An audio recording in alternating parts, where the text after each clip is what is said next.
पाकिस्तान का आईनी बहरान दराज होता जा रहा है, जिससे गैर यकीनी की सूरत-ए-हाल और तज़ब्ज़ुब की कैफियत पाई जाती है। सुप्रीम कोर्ट में आज भी इस मामले में समाअत जारी रहेगी। कौमी असम्बली तहलील किए जाने और तहरीक आदम एतमाद पर डिप्टी स्पीकर की रोलिंग मामले पर अज खुद नोटिस की समाअत के दौरान चीफ जस्टिस उमर मंदयाल ने तबसरा किया कि पार्लियामेंट की कार्रवाई में अदालत उस वक्त मुदाखलत कर सकती है जब आइन की खिलाफ वर्जी हुई हो।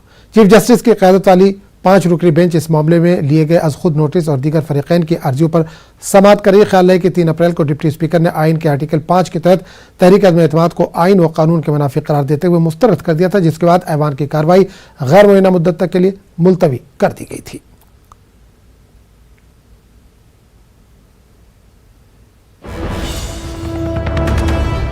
इस वक्त तमिलनाडु से बड़ी खबर आ रही है। मेडिकल कोर्स में सरकारी स्कूलों के तलबा के लिए reservation, Madras high court 7.5% reservation को रखा बरकरार। मेडिकल एजुकेशन में सरकारी तलबा के लिए 7.5% रिजर्वेशन। तो बड़ी खबर इस वक्त आ रही है, जो सरकारी स्कूल में तलबा पढ़ रहे हैं उनके लिए खुशखबरी है। तमिलनाडु से बड़ी खबर आ रही है। मेडिकल कोर्स में सरकारी स्कूलों के तलबा के लिए रिजर्वेशन, मद्रास हाई कोर्ट ने 7.5% रिजर्वेशन को बरकरार रखा है। मेडिकल एजुकेशन में सरकारी तलबा के लिए 7.5% रिजर्वेशन।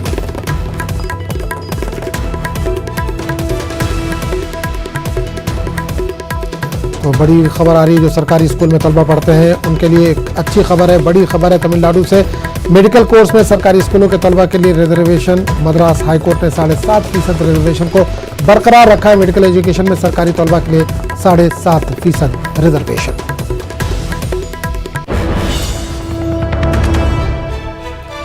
और एक और बड़ी खबर आ रही है, मगरबी बंगाल बीरभूम रामपुर हाट तशद्दुद मामला, कलकत्ता हाईकोर्ट में समाअत का आगाज, सीबीआई ने दाखिल की रिपोर्ट। तो बड़ी खबर एक और आ रही है, कलकत्ता हाईकोर्ट में समाअत का आगाज हो गया है, सीबीआई ने रिपोर्ट दाखिल कर दी है।